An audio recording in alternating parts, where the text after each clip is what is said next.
С миром державным я был лишь ребячески связан. Устриц боялся, и на гвардейцев смотрел из-под лобья. И ни крупицей души я ему не обязан, как я не мучил себя по чужому подобию.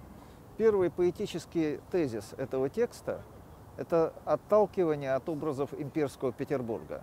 Там есть и комические образы, например, устрицы, с которыми, возможно, молодой Мандельштам не умел справиться, да, все-таки он провинциальный человек поначалу.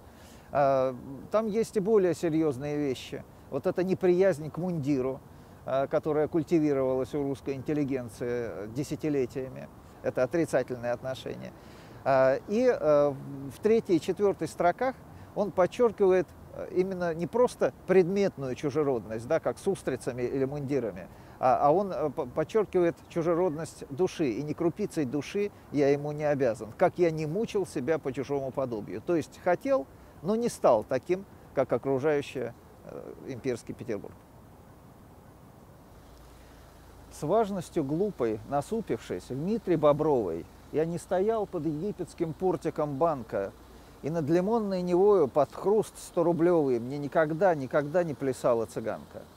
В этой строфе Мандельштам перечисляет топосы, места, где проходила вот та вот роскошная жизнь, которой он был так чужд.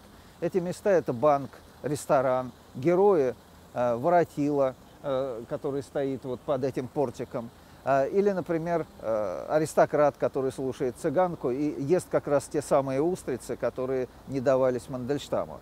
И, кстати сказать, образ лимонной Невы рождает, помимо образа вот этого заката на Неве, рождает еще между строк новую отсылку к тем самым устрицам, потому что устрицы, как известно, едят с лимоном. В третьей строфе нас ждет неожиданный поворот. Чуя грядущие казни от рева событий мятежных, я убежал к нереидам на Черное море. И от красавиц тогдашних, от тех европеянок нежных, сколько я принял надсады, смущения и горя. Резко меняется место действия. От революции, от голода, от блокады, в которой был окружен Петроград, Мандельштам убегает на юг, и это не просто географическое отречение, это отречение от жизни в пользу культуры. Он бежит в культуру, он бежит в античность, потому что Крым, прежде всего, для него связан с представлением об античности. Что ждет Мандельштама в Крыму? Несчастливая влюбленность в Соломею Андроникову, ссора с Волошиным, тюремное заключение. И поэтому восприятие Крыма как такой домашней, обжитой, хорошо знакомой античности не выходит. Поэтому душу все-таки продолжает занимать Петербург, откуда он убежал, от голода, от революции. Петербург, который, несмотря на все эти революции, продолжает оставаться имперским. Так и чего же до сих пор этот город давлеет мыслям и чувствам моим по старинному праву?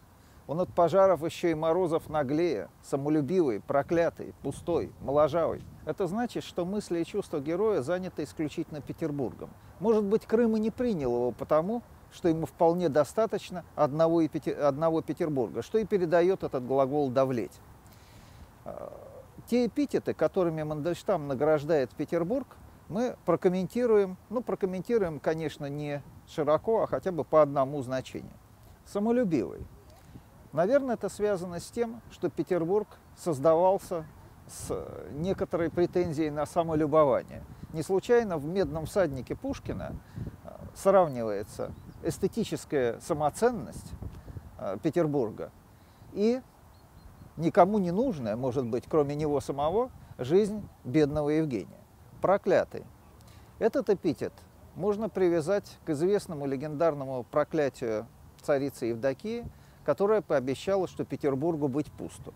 Ну и третий эпитет, пустой, я думаю, имеет отношение к тому же, хотя здесь возникают и дополнительные значения. Например, город, перед тем, как его оставил Мандельштам и сбежал на юг, в Крым, он опустел, конечно. Блокадный город был пуст. Но также точно в 1931 году, когда Мандельштам пишет эти стихи, город тоже в каком-то смысле был пуст, потому что прежние связи истончились, порвались, А новых связей у Мандельштама, может быть, и не было. Новый Ленинград для него действительно был пуст. И есть возможность говорить о третьем значении слова «пустой». Некоторые старые петербуржцы и ленинградцы утверждали, что Петербургу, как никакому другому городу, идет отсутствие людей. В этом смысле это совершенно удивительное место, потому что всегда город создается для того, чтобы там жили люди. А этот город был создан, видимо, для того, чтобы он любовался сам на себя. И, наконец, эпитет «моложавый». Видимо, он имеет отношение к небольшому, не только по европейским, но и по русским меркам, возрасту Петербурга. Пожалуй, самой загадочной кажется последняя строфа.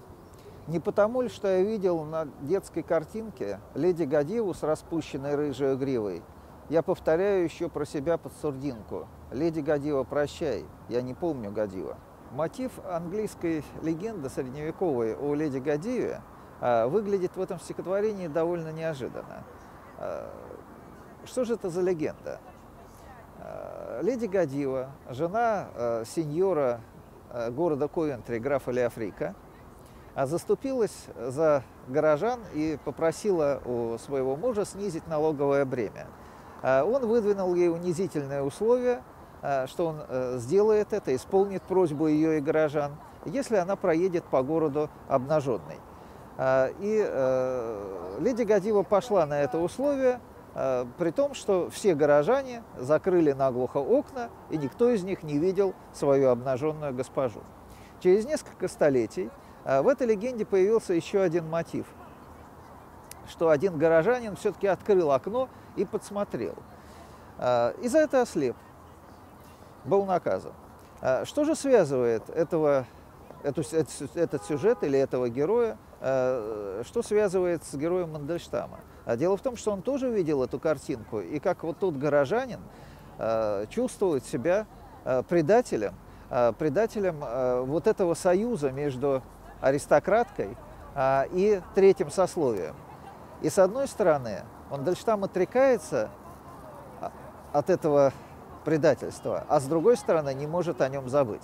Мандельштам в очередной раз отвергает или пытается отвергнуть свое имперское прошлое и связь с этим прошлым, но вместо этого фиксирует разрыв связей с демократическим настоящим. И фиксируя этот разрыв, он хочет тут же забыть об этом и не может забыть. И вот таким сложным комплексом ощущений заканчивается стихотворение.